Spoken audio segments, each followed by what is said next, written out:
Welcome, Pewter Report readers, viewers, and listeners to a brand new edition of the Pewter Report podcast presented by Greaves Insurance. Protecting your assets starts with the company that you can count on. So whether that's auto, homeowners, flood, boaters, or business insurance, Greaves Insurance are the best people in the business to work together with. So visit them over at briargreavesinsurance.com or give them a call at 813-876-4166. That's 813-876-4166. It is a Tuesday edition of the Pewter Report podcast, a busy, busy day as well. We spoke to several Bucs defensive coaches today at the Advent Health Training Center. I believe it was 7 coaches in all, with one being a special teams coach.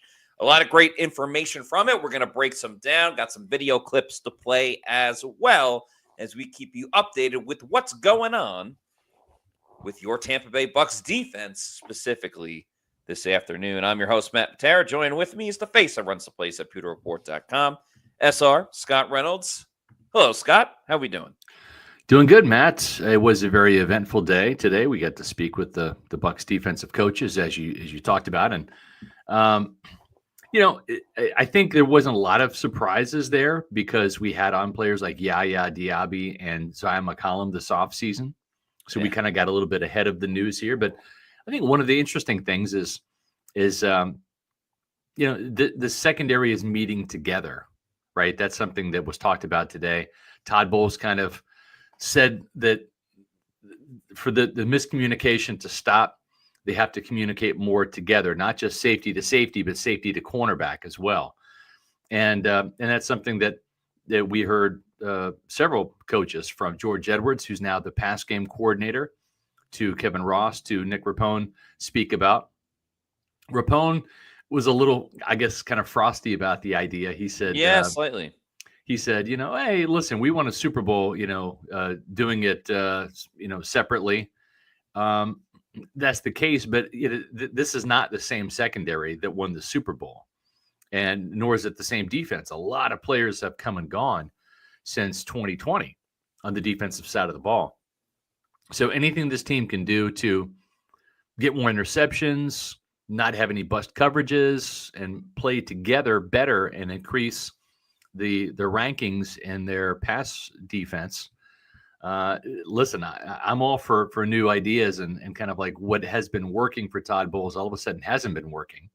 So why not switch it up, change it up, everything from the coaching staff to having the secondary meet together. And, as I mentioned on the show yesterday, that's what Mike Tomlin did. He was the secondary coach. He coached the safeties, the nickels, the corners, he and Raheem Morris during that Super Bowl year. And I don't know, that team only had 31 interceptions, Matt, in the regular season that year, and they won a Super Bowl. So they did something right. So I think this is a good move for the Buccaneers secondary to all kind of meet together.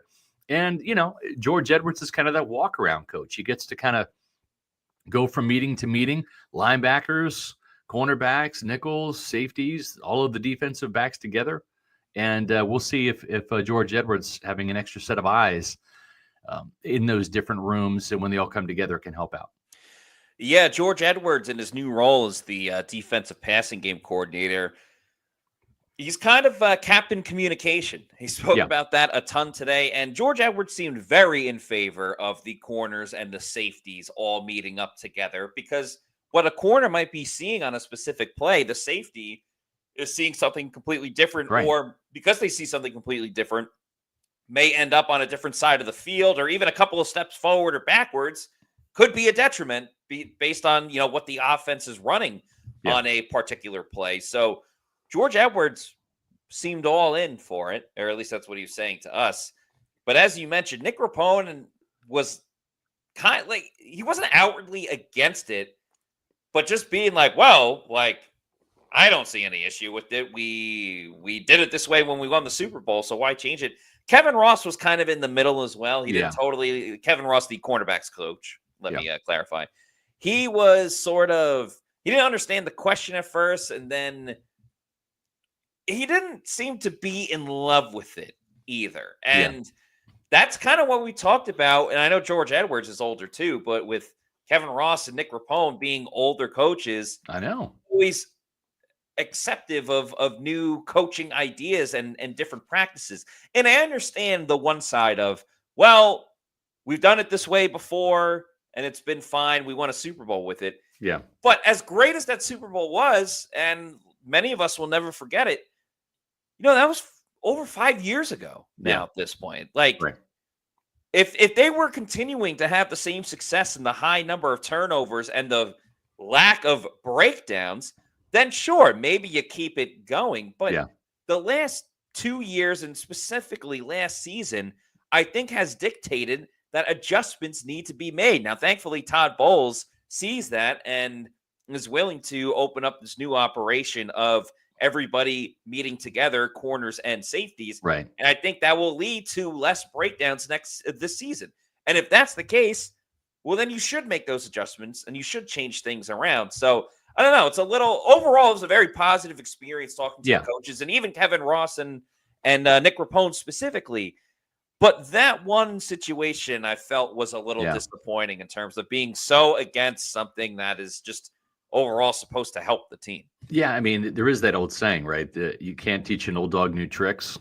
And I tell you, I've said it before, and I've been critical of Todd Bowles in several areas over the last couple of seasons. There's no doubt about it. Some have called me a Bowles hater. Others have called me a Bowles apologist because I haven't called for the firing of Todd Bowles, which tells me I'm doing my job. It's right down the middle. I think that's how most reporters should be, is neutral. But listen, I give Todd Bowles a ton of credit this offseason because he is an older head coach, Matt. He's in his 60s now, 61, maybe 60. And he is changing, right? He made some coaching staff changes. He got a game management coach in Zach Beesline. He kind of admitted, hey, I get enough on my plate. I can't, worry about the analytics on this down and distance from this spot on the field. If it's 4th and 2, should I go for it, kick a field goal, punt, whatever, right? So I like everything I've heard from Todd Bowles. I think he's done all of the right things. He's been a part of a great draft class too, right? A lot of defensive players selected. So listen, I give him a lot of credit again for saying, you know what? We need to have the secondary meet together because it hasn't worked over the last couple of years like it did in the Super Bowl season, where we did have separate meetings for corners and for safeties, and for whatever reason, that group of players, it worked for. Well, guess what? And you said it best. The last 2 years, it hasn't worked for this group of players, and they're different players. Carlton Davis isn't here anymore. Sean Murphy-Bunting isn't here anymore. Now Jordan Whitehead is gone, and he wasn't even here before last season, right? He spent 2 years with the Jets. So there's been a lot of comings and goings in the secondary, and now you've got a couple of new players and Benjamin Morrison and Jacob Parrish that were draft picks, and then some new players after the draft in safeties, Shiloh Sanders and JJ Roberts, among others. And I like the idea of all of these guys being on the same page, watching film together. It's not like it's one big room all the time. I'm sure that they break up into their own individual rooms to do position-specific film watching, right? Yeah. In terms of technique, backpedaling, press man, whatever. But spending the time together, watching film, rewatching practice together, going through communication together, so the cornerbacks understand what the safeties are talking about, and maybe the safety blew the call in this play. They can all kind of understand it together. So that to me seems like real positive. And kudos for Zion McCollum telling us about this a couple weeks ago when he was on as our guest.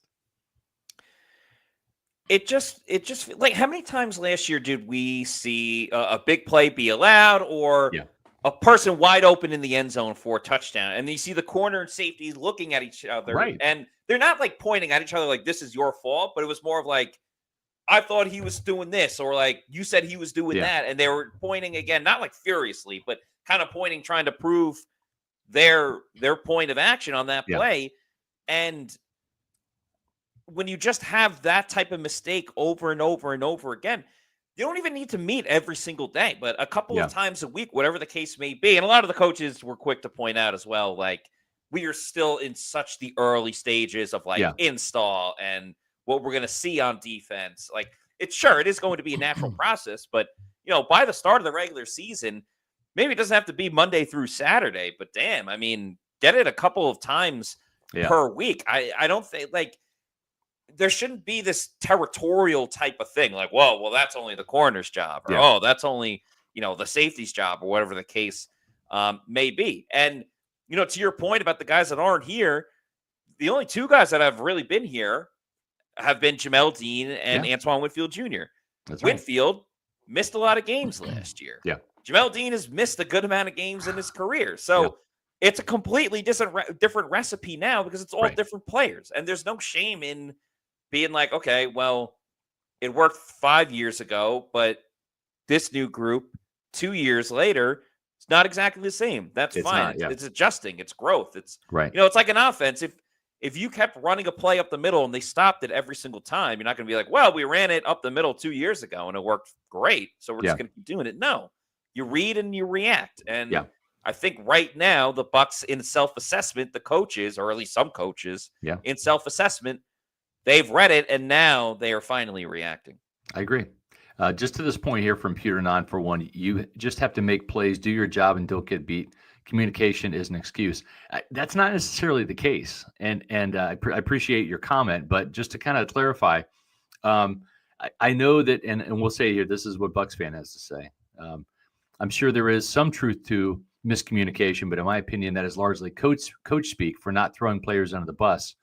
He needs horses, but the ones no, that's fair. That is fair. And some of that is Todd Bowles with coach speak. But yeah, definitely. But I will say this, that is an issue too, right? When you have, it's not just line up and like, here's the play, do your job. Offenses are shifting. I mean, Liam Cohen, you don't score 30 points per game just by accident. Like there's a lot of pre-motion shifts and snaps, a lot of motion literally at the snap of the ball that's designed to confuse the defenses in the secondary. When you're in bunch formation, right?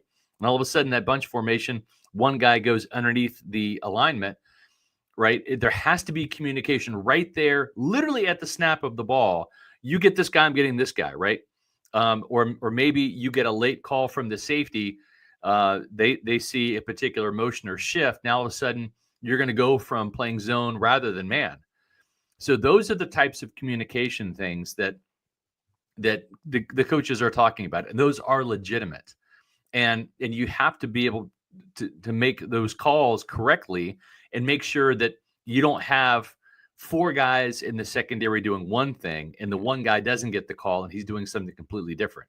And Matt, that's to your point. That's why guys are wide open in the end zone, right? Because the lone guy who didn't get the call thought that he had safety help and he didn't. And all of a sudden he's playing zone when he should have been playing man and guarding that guy. And the guy's, wide open in the end zone. So those are the types of busts that better communication can prevent. Then the other thing too is like when Jamal Dean, goes out in the Saints game back in week 6, I believe. You have Tyreek Funderburk on the field, an undrafted free agent who was in Tampa Bay for literally a couple of months. Now he's in there going up against NFL starting caliber wide receivers. And so it's a lot of swimming that goes out there, right? It's one thing if you're a first or second round draft pick and you're getting all the starter reps in training camp, in the preseason, et cetera. It's another thing when you're an undrafted free agent and you're the last guy on the depth chart at the cornerback position and you're getting thrown out there because the starting cornerback is out. Bryce Hall, who's supposed to be the backup cornerback, he's out, right? Zion McCollum, he might be out too. So, and all of a sudden, that's when Josh Hayes and Tyreek Funderburk are in the game.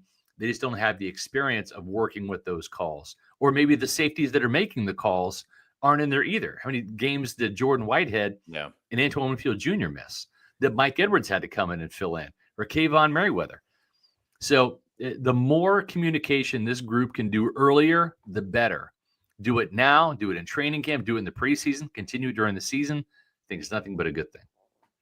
Yeah, what I was going to say is we damn well know how many players came in and out of the secondary last year with corner and safety. So that's why everybody needs to be on the same page. Not 4 out of the 5, every single person, because you never know when one player is going to be involved based on the injuries that happen to this team. I'd be surprised if they hit that injury bug a crazy amount again, but you also can't rule it out. I mean, there could be a chance that Shiloh Sanders is in an important moment at any point of the season if he makes the team. He needs to be able to be ready and make the call or hear the call and react to it. It could be J.J. Roberts, could be anyone in the secondary right now. So, that was definitely one of the big takeaways from these coaching interviews today. Yeah, I'm getting ready to do a Pewter Pulse. You can look for it. Actually, I've just recorded it, but it'll be out on Pewter Report TV, our YouTube channel, just after this Pewter Pulse. I'm sorry, after this Pewter Report podcast. Is done at 5:00, so look for that.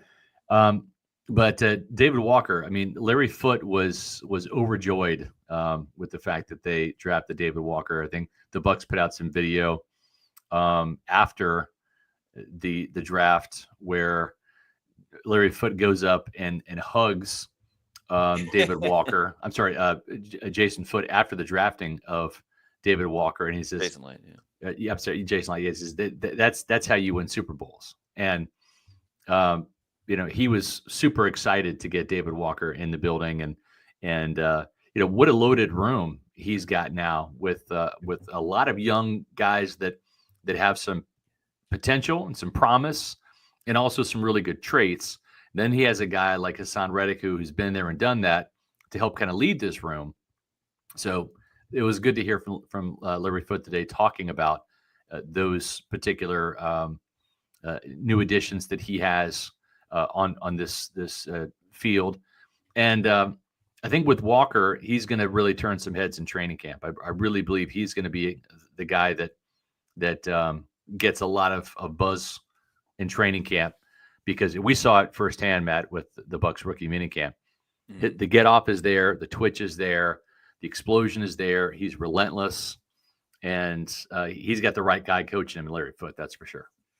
No doubt about it. And it was very personal for Larry Foote with him getting all excited. And he spoke about it today. He had mentioned that it's kind of sentimental for him because Larry Foote was a 4th-round pick, and David Walker's a 4th-round pick. And he didn't allude to, he said it out loud, but he talked about the times that he won Super Bowls with the Steelers, and he won 2 of them, I believe. And a lot of that vaunted Steelers defense, those were all late round picks or day 2 and day 3 picks, or who would have been day 2 and day 3 picks at the time when the draft was just one day.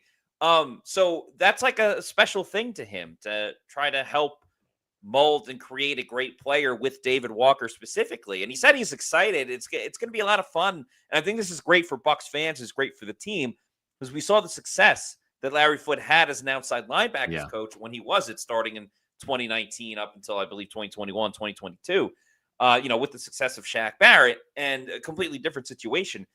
But outside of Anthony Nelson and Hassan Reicu, and we'll talk about Hassan Reicu in just a second, Larry Foote's going to have the opportunity to really mold the future of this outside linebacker room. Like Yaya Diaby's going into his 3rd year. Sometimes it feels like he's been here for a while, but this is only the 3rd season for Yaya Diaby. Now there's David Walker, who a lot of hype around him, a lot of excitement. We'll see once Tristan Wirfs and Luke Gedeke start getting some reps against him. But a lot of excitement, no doubt about it. And then if Foote can tap into Chris Braswell and the potential that he could have on this team, that's going to be a really, really thrilling group right then and there. And then, of course, with Hassan Reicu, if he can find the Hassan Reicu that he was 2 seasons ago, getting 11 sacks, I mean, that completely changes the complexity of this outside linebacker room. Larry Foote mentioned today, Hassan Reicu is pissed, and we have the video of it, so let's play it. The pass rush also added Hassan Reicu. Your thoughts on getting to work with him again, and what he brings to this team? Speed. Brings, I think, about 80 sacks under his belt. He knows how to rush the passer. he's been a natural. Even, you know, I make fun of him because I told him when I was recruiting him in Temple, tell this league you want to play rusher. And, you know, I was fortunate. I got to coach him off the ball. But finally he found his way home. And he's a natural pass rusher. Another short guy, but he has speed that you can't coach. And he just improved. You watch him through the years. I've been always following him. His game is just getting better. With this situation, he's coming in with a big chip on his shoulder. He's upset, and we like it. You know, he's pissed off. He want to show this league that he's one of the premier pass rushers in this league, and we got a spot for him. And he's motivated. He's a guy who loves training, loves working out, but he got something to prove, and we're here to help him. Larry Foote also went on to say and talk about the close relationship that he has with Hassan Reicu, going back to coaching him with the Arizona Cardinals, where he said, like, he'd be over my house several times for dinner. Like, my wife and children know who he is. We kept in touch even since he left Arizona. Well, both of them left Arizona. And because of their relationship, he was really able to dig into Hassan Reicu in practice. And that was just as important, not for Hassan Reicu, even though it's helpful because Reicu wants to get better. Yeah. But that was important for these young players that are getting coached by Larry Foote for the first time, because he was coaching inside linebackers, but he was like, I dug right into him right in front of Chris Braswell, soon to be David Walker, Yaya as well. He said really only Anthony Nelson knows his coaching style as an outside linebackers coach. So get ready, young guns, because you're in for a new style of coaching, but a coaching that's going to make them better. Yeah, and the thing that I like too, and we didn't ask the question because we already had the answer from having Yaya Diaby on our podcast. Again, we love breaking news with the Buccaneer fans through the players. That's why we do those interviews. And I was going to ask Foote about it, and I was like, no, wait a minute, we already know the answer. So if the other media want to ask questions about it, they can. But I think we're going to see a lot of success from Yaya Diaby because he's going to be rushing almost exclusively from the right side. Mm. He wants to lock in on one position and really kind of master that. And Hassan Reicu is a guy that historically kind of almost exclusively rushes from the left side, which is against the right tackle. So Yaya would be going against left tackles, the blind side of the quarterback. Hassan Reicu likes to rush against right tackles in the face of the quarterback. And the more often that those two players are in those positions over and over, down and down again, I think they're only going to get better and work more as a team. I didn't like the flip-flopping that George Edwards would do a lot. When we saw Shaq Barrett and Jason Pierre-Paul at their best, Jason rushed from the right, Shaq rushed from the left. Yeah. And that was pretty much how it was in the Super Bowl season. That just is, and it seemed to work out pretty well. I don't know. JPP had a Pro Bowl year. They both combined to basically kill Aaron Rodgers in the NFC Championship game. They harassed poor Patrick Mahomes virtually every snap at the Super Bowl. So I like the fact that we're going to be seeing that too. I think that's going to be another X factor to this room. But now it's a room that is really stacked, and that's kind of the conversation we're going to pick up on Friday for our Pewter Insiders. That's right, the Pewter Insider is back. So if you're a Pewter Platinum or Premier member, you get access to that particular video. That's going to be live Friday at 1:30. Matt Matera and I will be talking about that, as well as we will be talking about the schedule for everybody tomorrow. There's no 4:00 show tomorrow, folks. That's right. We're going prime time because the Bucs schedule will be released at 8:00 tomorrow night, and we'll be live talking about it. So make sure you join us here on Pewter Report TV for our Wednesday podcast in prime time at 8:00. And we'll find out exactly how many primetime games the Bucs will have this coming season. And that is going to be the topic. We're going to dive deep into those games on Thursday's show. Can the Bucs finally win in primetime? Because, Matt, they couldn't do that last year. They were 0-5 in primetime, including that playoff loss to the Commanders, which was a night game as well. So Todd Bowles and the Bucs wanted to get to and win a Super Bowl. Newsflash, Super Bowls played at night, so you better learn how to win at night. That's something this team has on, and we'll be talking about that Thursday on the Bucs. Can the Bucs finally win in primetime on the Pewter Report podcast? Yeah, so more good things to come. The last thing I'll say about the outside linebackers when it comes to Reddick and Yaya lining up on their respective sides, I'm fine if players want to switch sides or whatever the case, if everybody is on board with it and are capable of it. But if somebody dominates on one side better than the other, then I think sometimes they do it, and not just the Bucs, like teams in general do it because it gives different looks and you get to go up against a different offensive tackle, whatever the case may be, and other teams have the game plan for it.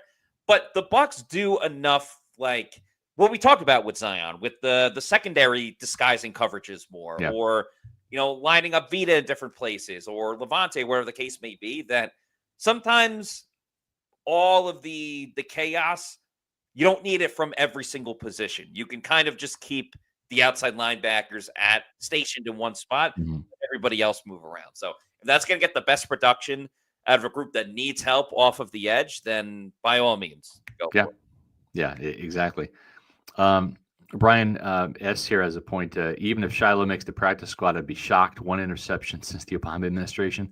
That's actually not true. You might be looking at all of his statistics from the 2 years he spent in South Carolina, where he had no interceptions, and the 2 years that he was at Colorado, where he only had 1 interception. It was a pick 6 against Colorado State.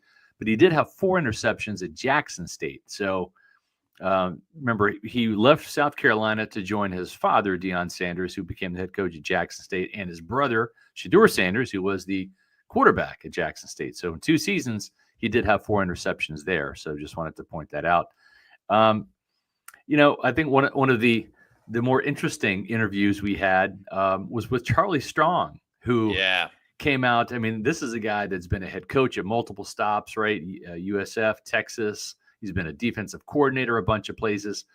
He's the new defensive line coach for the Buccaneers. And the interesting thing about Charlie, the last time he actually coached defensive line, one singular position, was back at Florida. Back when Kevin Carter was one of his young pupils. That is how long ago it was. It was like in the 90s. But it doesn't mean that he doesn't know defensive line play, because he was a defensive coordinator for decades. He's always been a defensive-minded head coach. And the interesting thing is he's called the mayor around one Buccaneer place. Matt, can you tell everybody why? Because he knows everybody. He has been to so many schools, coaching-wise, recruiting-wise, all of these different meetups and recruiting trips and everything like that. Half the draft class he's already known. Half the players on the team, going back to Baker Mayfield, he tried recruiting to Texas. Yeah. We actually have a couple of videos of Charlie Strong talking about being the mayor and things like that. But when he first got on the podium, everybody else, and granted, like all the other coaches we have spoken with before, they have been coaches here for a little bit in Tampa. So normally it's just like, hey, how's it going, coach? And then we, get into it. Charlie Strong went up to the podium and then immediately just started with an opening statement, which I respected. It was quite different, but I kind of liked it. And part of what he talked about, I have the video playing in just a second. Part of what he talked about was that he has so much respect for the history of the Buccaneers and specifically what they've done the past couple of years too. And that he lives in Tampa ever since he coached at USF, and we want to be part of this program. So I'll let Charlie Strong speak for himself. This was his opening statement, and then we'll get into the mayor comment as well. Thing that I ever wanted to do in coaching, just working for this great organization, working for an outstanding head coach like Coach Bowles, and just when I think about just the whole organization, I had a chance, because the number of years that I've coached here in this state, and being at University of Florida, and then being the head coach at USF, and then working as an assistant coach at the University of Miami. I saw this team when John McKay was the head coach, and you talk about Freddie Solomon was a wide receiver, and then on defense you had Leroy Selman, you had Robert Woods, Doug Williams. You had some really outstanding players. And then you look at when Coach Dungy came in and took over how this team really changed, how the whole organization changed, and just the whole mindset. And then Coach Gruden comes in and he wins the Super Bowl, and then we had a lull there. And then Coach Aaron's coming in and winning the Super Bowl, and now Coach Bowles is in charge, and who's a great relationship-driven coach, a master communicator. Knows now when you're dealing with the players, how he understands the players, and it's all about, he'll ask a question and he's willing to listen. He also went on to speak about how he actually called the Bucs. It wasn't really the Bucs reaching out to him. He called the Bucs to let him know he was interested, and then the Bucs went through the interview process with them. It wasn't just like they were like, "Oh, you're interested? All right, come on down, become the defensive line coach." But this is him talking about just kind of knowing these players or going after these players so much that he kind of forgot about some of the people that he's recruited too. Never worked before. You have so many people that you know. Well, you look at it, I think just because of the number of years that I coached at the University of Florida, and this is a Gator town too, so it's a lot of Gators here. So I've built relationships here in this city, and now that I've lived here and was the head coach in South Florida, now I've made my home here. I think that's why a lot of guys think I'm the mayor and know a lot of people. When I came in there, I saw Baker. So when I was at Texas, Baker was a quarterback at Oklahoma. Mike Evans was a wide receiver at Texas A&M. And so when I see some of these players on the team, some of them reminded me themselves, "Hey, coach, you recruited me. You don't remember coming to my high school?" And even Kalaja told me, he's like, "Well, I was just too short to play for you at that time." I said, "You weren't too short. I was just looking for a little bigger guy, just not knowing you were going to turn out and be the player that you are." But just the relationship that I was able to build over those years, being in college and now stepping into the NFL. Yeah, that's great stuff. It's funny how Kalijah was digging him a little bit, right? And just saying, "Hey, it was too short to play for you. Now you got to coach me," right? So I'm sure there'll be some good give and take between those guys for sure. We have some super chats to get to, and without further ado, Matt, let's get to those. We will start it off with LDBC's Most Wanted. Thank you for the $9.99 super chat, who says, "We speak a lot about how important another ring would be for Levante, David, and Mike Evans.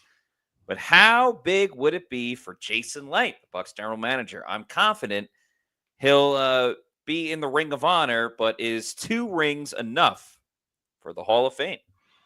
That's a good question. I think when you look at general managers in the Hall of Fame, and I don't know how many there are, I think more so than anything, it has to be what type of impact did you have on the game of football, not necessarily what you did for your team per se, because football is a team sport. It is about the players, right? I mean, if you look at the Pro Football Hall of Fame, and I've been there to Canton, Ohio, went there for Rondé Barber's induction a couple of years ago, and it's all players with the exception of a couple of coaches, right, and then a couple of like executives, but it's players. It's the players' league, and the GMs are responsible for finding the right players. There's no doubt about it.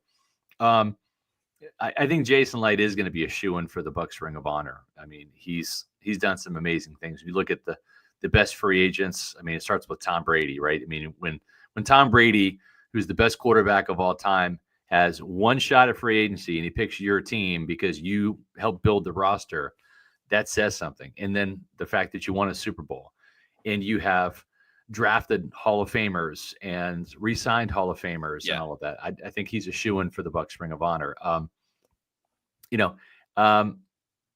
But Hall of Fame, I don't know. I just don't know what the criteria is there for that. I mean, there's other general managers that have won more Super Bowl rings than just 2, and I don't know that they're in the Hall of Fame. So I think the problem is, so he's definitely in the Bucs Ring of Honor. There's no doubt about that. The several division titles, winning the Super Bowl, everything he said about re-signing guys and the free agents they brought in, and how he's drafted, especially these past couple of years. The problem when it comes to the Hall of Fame discussion is that, like Rondé, it took for quite a while. And then you're comparing Rondé to this defensive back and this defensive back. So it's tough sometimes with the Hall of Fame conversation for anyone because you're all talking about great players and great GMs in this case, that you end up nitpicking what is so great about someone specifically. Right. So if you were comparing Jason to another GM that might be in the same area to get into the Hall of Fame, the argument isn't as strong for Hall of Fame for Jason Licht, because you got to remember there was a lot of losing up until 2020, so that hurts his overall win-loss record. It was great winning the Super Bowl in 2020, the 13 wins in 2021 that started the division title run.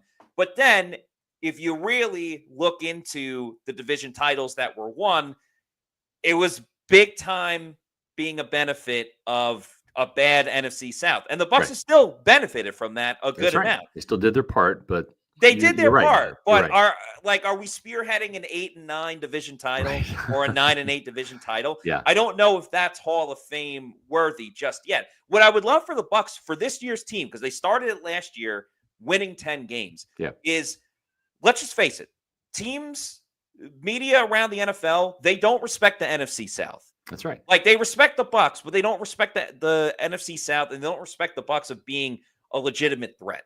The Bucs need to get to a point where they are dominating the NFC South. It shouldn't come down to the last week of the season to win the division title. The Bucs need to secure the NFC South with 11 to 12 wins, winning it with like 2 or 3 games to go. Maybe not 3 games, but with like 2 games to go. Sure.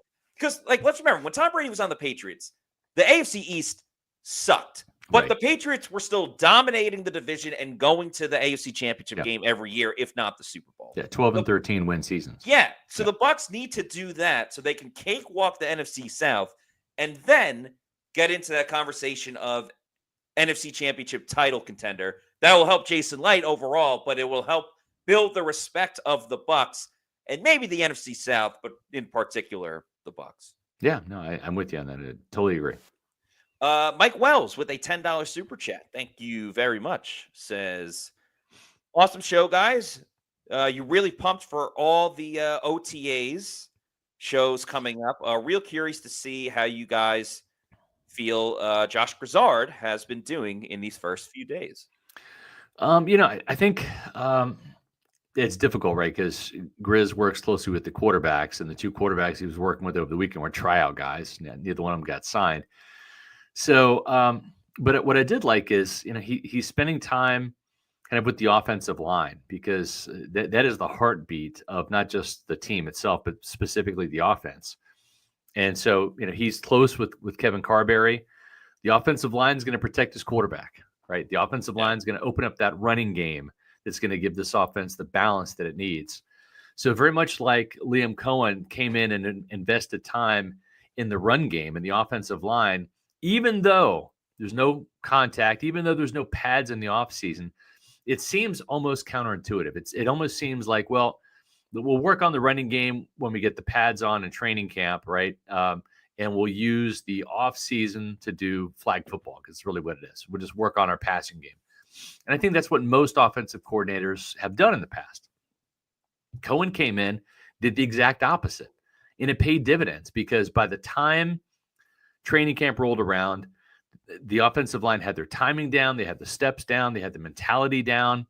And once the pads came on, it all kind of came together. And so I see Josh Grizzard doing the same thing Liam Cohen did last year, spending time with Kevin Carberry, with that offensive line, because they're the engine. I mean, this race car doesn't go around the track without that offensive line. And so, and by all, accounts that I've heard from my sources, they're thrilled with Grizzard. They love the fact there's continuity. It's not bringing in a new playbook. It's Josh has great familiarity with this playbook. He's going to add some new wrinkles and twists to it. By and large, it's going to be the same offense conceptually. And Matt, he's got some more toys to work with now too.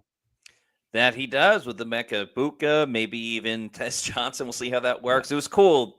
Yesterday, the Bucs they've been putting out little clips here and there of like OTAs and stuff like that, but they had Josh Grizzard sending a message to ending practice, sending a message to like the Bucs rookies, telling them be ready for this and that. And it was cool to see him in an actual coaching aspect.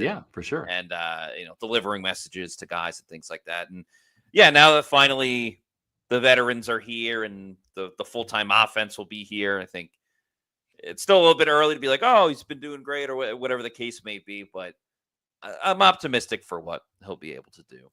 I think the thing too is with Josh Grizzard, what I really want to know about is, and we'll get a chance to talk to him next Tuesday when the Bucs offensive coaches come to the podium, is what's up with the hat? He wears the same Nike hat all the time. Last year, this year, everything. And you see Bucs coaches wearing Bucs paraphernalia. I don't know if he has like a Nike deal. I mean, all of the Bucs uniforms and stuff, aren't they Nike, right? Isn't that the official? Nike is the official sponsor of the right. NFL. Yeah. But he doesn't wear a Bucs hat. He always wears Nike hats. And if you don't believe me, I mean, like these are pictures from last year. And we don't have a lot of pictures because he was just the what do you call it? The passing game coordinator, right? But I mean, every time he's walking around, he's got the same Nike hat on. So maybe he's a superstitious guy. Maybe he is. He feels his best coaching with the Nike hat on. Yeah. Well, hey, listen, if it worked last year for this Bucs offense, 30 points per game just about, and Baker Mayfield a career year, keep that Nike hat on, Josh. Holy smokes, man. Yeah, don't change a thing. At least, I mean, we got to see how he does as a player. Yes, but yeah, that's a interesting pickup right there. Josh Ortiz, thanks for the $5 super chat. Says, so pumped for this season and new additions to the locker room. What positions are the biggest areas of healthy internal competition as of today? I would say the cornerback position. Yeah. The story that hit pewterreport.com about 2 hours ago. And the way that Kevin Ross kind of made it sound was that Jamal Dean, it's really kind of his starting job to lose at the cornerback position. And, you know, I know Jamal Dean has got his share of, I don't say haters, but his share of detractors.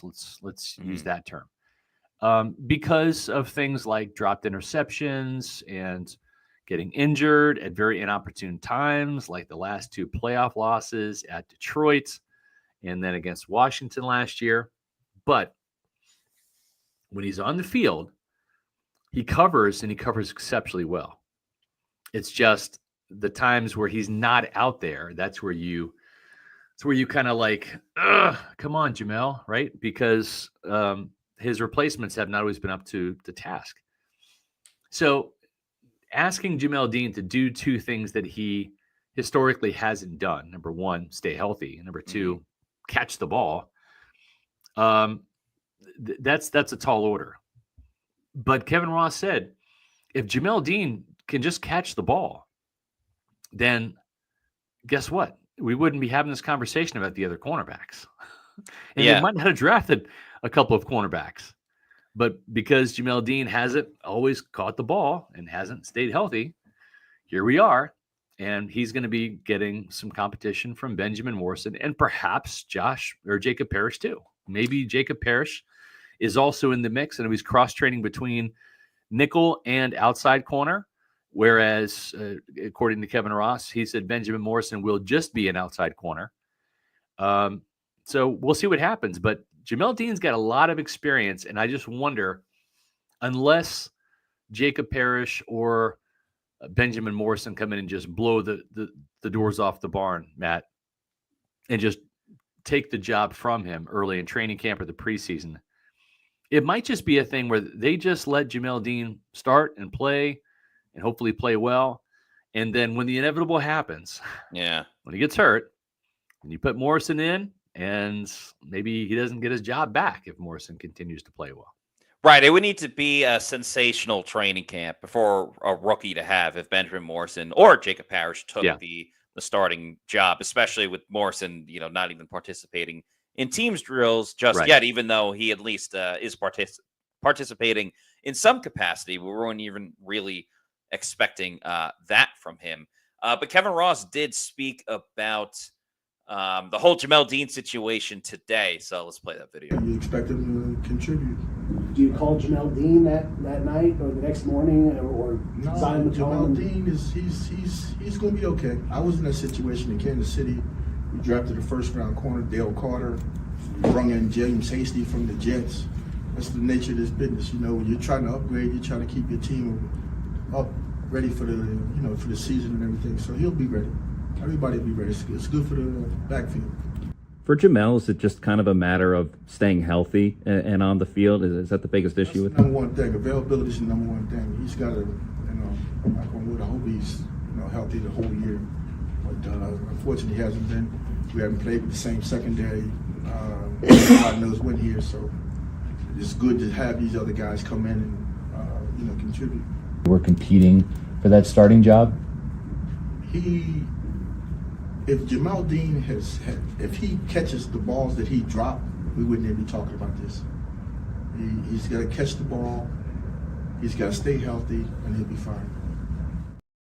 But the thing is that he doesn't catch the ball, and he hasn't stayed healthy. So I get it, hypothetically, but the Bucs need reality and realisticness with Jamal Dean when it comes to it. I think you're muted. I am muted. There we go. I'm unmuted now. Listen, I was in Kansas City when Kevin Ross played. I was a Chiefs fan at the time. Grew up, all the way through high school and college in Kansas City. That was the team I watched at the time and rooted for. And it was a fun team to watch. Kevin Ross was starting cornerback. They call him The Rock. He's in the Chiefs Hall of Fame for a very good reason. He had 38 career interceptions. Yes, not all with the Chiefs, but most of them with the Chiefs. I remember when they drafted Dale Carter in the first round, and I want to say that was back in 1992. And so I remember exactly what Kevin Ross was talking about with relationships to Jamal Dean. The thing is, Kevin Ross started all 16 games for the Chiefs that season. He had one interception that year. It happened to be a 99-yard pick six against, I want to say, the San Diego Chargers, if my memory serves me correctly. Albert Lewis, who is a Pro Bowl cornerback opposite Kevin Ross. This was a secondary that was coached, by the way, by Tony Dungy. Really good secondary. Deron Cherry, Lloyd Burris at safety. Albert Lewis missed half the season.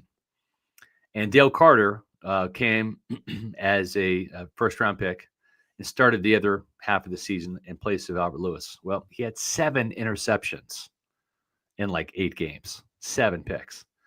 Dale Carter was really, really good. And as it turns out, so good that he forced Kevin Ross to safety the next year. So I understand what Kevin Ross is saying, like, hey, I've been in Jamal Dean's shoes before, but it's not like it was all hunky-dory. It was not like everything was roses just because you get some competition in the room. Now, that competition made Rondé Barber better. Yeah. When they drafted him in the 3rd round, he was just about a bust as a rookie.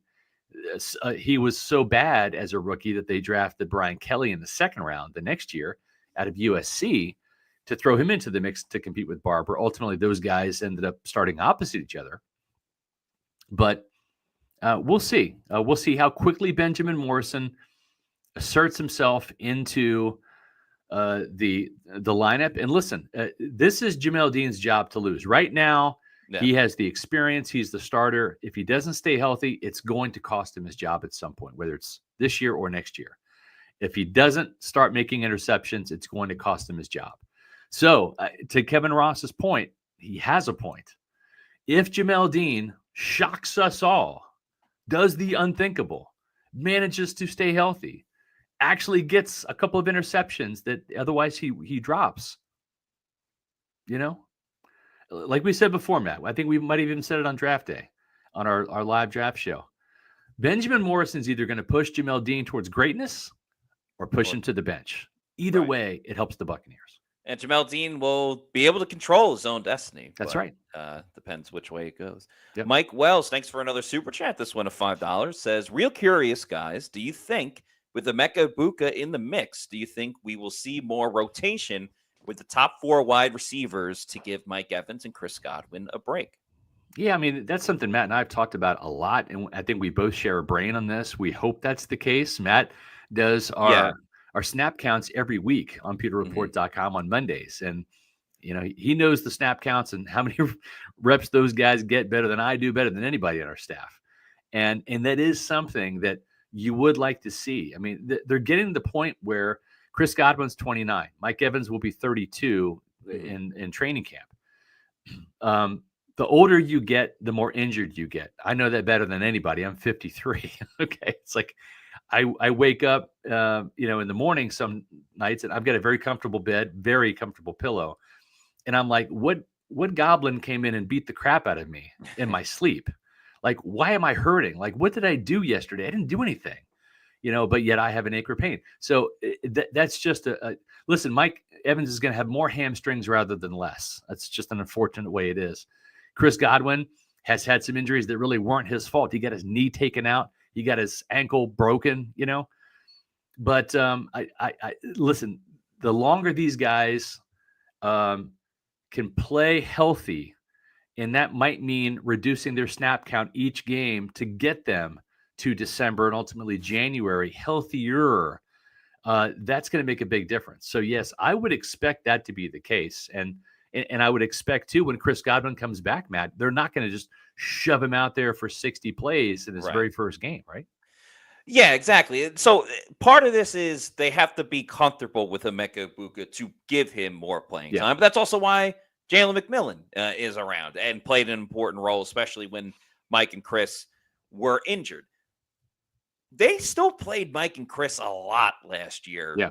Up until the injuries occurred. But I think because the injuries happened, it will kind of go off in the Bucs' head like, okay, well, maybe instead of like 85% of the snaps, it's not like they're going to cut their snaps in half. But if they went from 85 to like 75, I don't think that's too much of an issue. You can still get plenty of stats for Mike and Chris. We all know how important the touchdowns and the yards are for Mike specifically. Right.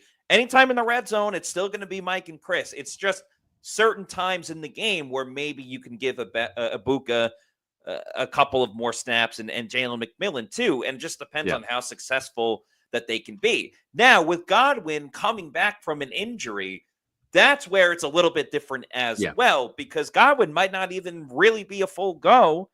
I know Jason Licht said that they expect him for the start of the regular season, but they might not feel great about Chris Godwin being a catalyst of the offense like he's been for his whole career until maybe week 3 or week 4, just based on how he's responding to coming back and playing full time. So Egbuka and McMillan are going to be really big, in my opinion, weeks 1, 2, and 3 before we kind of get a true litmus test for Chris Godwin. Yeah, I totally agree. Folks, if you're looking for the litmus test when it comes to your insurance, give the folks at Briar Greaves Insurance a call. They're my personal insurance agency. I have homeowners and also auto owners policy with Briar Greaves Insurance. And the best thing about them is you're working with somebody that you know and somebody that you can trust. Briar Greaves will take all of the Florida insurance carriers and find you the best rate and the best coverage. So let them do all the legwork for you, right? Give them a call and say, this is who I'm with right now. Can you beat this rate? And if they can, they'll tell you. And then they'll get your business. And if not, then they'll say, listen, you got a great policy and a great plan. Hats off to you. Thanks for giving us a call. Let us know if you need anything else. That's the type of quality character that you're going to get at Briar Greaves. It's a family-owned Tampa Bay area business. And listen, folks, it's May 13th. Hurricane season, unfortunately, is right around the corner. Living in paradise comes with consequences. Make sure that you have flood insurance. That's different from homeowners insurance. If you live in a flood zone, and chances are if you live near the coast in Pasco or Pinellas County or even in Hillsborough, you're in a flood zone. And if you are, you need to have flood insurance in addition to your homeowner's insurance. Homeowner's insurance will help if you lose part of your roof or all of your roof due to a hurricane. But if you have any type of flood damage inside the home, that's where you need flood insurance. So they can help you out with both of those in addition to auto, boat, and business insurance. So work with your independent agent over there at Briar Greaves Insurance. Give them a call at 813-876-4166, briargreavesinsurance.com. You mentioned Jason Licht, Matt, and I don't think it's too early for us to promote the fact that we're going to have Bucs general manager Jason Licht as a guest on the program for a full hour. And that's going to be on May 28th, Wednesday, after the Bucs OTA that you and I will be able to watch on Tuesday. That is right after Memorial Day. So it's going to be great. We're having Jason Light on after we've had some OTAs so we can get his thoughts on not just the rookies, but the veterans as well. And if you missed the earlier promos for this show, you'll know that we have a show tomorrow at 8 o'clock. That's our Bucs 2025 schedule release show. That's in prime time tomorrow night. And on Thursday, we're going to dive even deeper into the schedule. Can the Bucs finally win a primetime game? We've got some amazing stats for you. And we'll talk about the primetime games that the Bucs get. And hopefully they'll get 3 or 4. I think if they get less than 3, I'd be very disappointed because I think this team is star-studded and worthy of primetime, but they got to win. And then on Friday's show, we've got a great Pewter Insider where Matt and I are going to go deep into what is a deep outside linebacker room. And it's super stacked. There's a lot of talent in that room. But is talent enough to win? Is potential enough? Well, we got to see some production and which players are going to be the ones to step up and produce. We're going to look at the depth chart and get in depth with that with our Pewter Platinum and Premier members. And if you want to become a Pewter Report channel member, you can do so by clicking the join button on the front page of Pewter Report TV. That will allow you to find the membership level that's right for you. Pewter People for $3.99, Pewter Pro members for $6.99, Pewter Premier members for $9.99 a month, and Pewter Platinum members are $24.99 a month. And speaking of our Pewter Platinum members, we greatly appreciate all of their support. And I do need email addresses from some of you, so make sure you email me at srpewterreport.com if you're a Pewter Platinum member. Scott Federico, Rethel Gordon, Noah Parr, Scotty J, Dave Anderson, Hezo813, Ash Fishpool, Joel Elrican, Sam, John Dale Morris, Sat Brannigan, RP89, Eric McMillan, Connor For Reals, Zach Jarvis, Kevin Thomas, and Mario Thomas. Thank you so much for your support. If you have not emailed me with your email address and your home address, I need it. So please, if you're a Pewter Platinum member, we have details on our Pewter Platinum meetup in Tampa in early June, but I need your email address so I can communicate with you. That's right. So do all that. And then please make sure you follow us on all of our social media on X, Facebook, and Instagram. We are at Pewter Report. And then our YouTube channel is Pewter Report TV. Please like and subscribe and leave a comment on this video below. Reminder, tomorrow night's show is in prime time at 8 o'clock. We're going to find out who, and we know who, but when the Bucs will be playing their games, how many prime time, how many Sunday, Monday, everything. So make sure you check that out. No international games. That's the good news. Yes, that we do know. I told you about that. I told you about that a couple times now. So they were not going to be the Dolphins' opponent. I think it's the Commanders, right? That they're playing. Yes, in over Madrid. There in Barcelona or Madrid. Yeah. So, so that's good. Will they be on Thanksgiving or Christmas? We'll find out. I've heard conflicting things about a Thanksgiving primetime matchup. So. Yeah, we'll see. Not sure that that's going to happen, but we'll see. We'll find out tomorrow night. So make sure you join us at 8 o'clock for that. That's right. So for Scott Reynolds, I'm Matt Mateer saying thanks everybody for watching, and we'll see you tomorrow evening for another edition of the Pewter Report podcast. Out.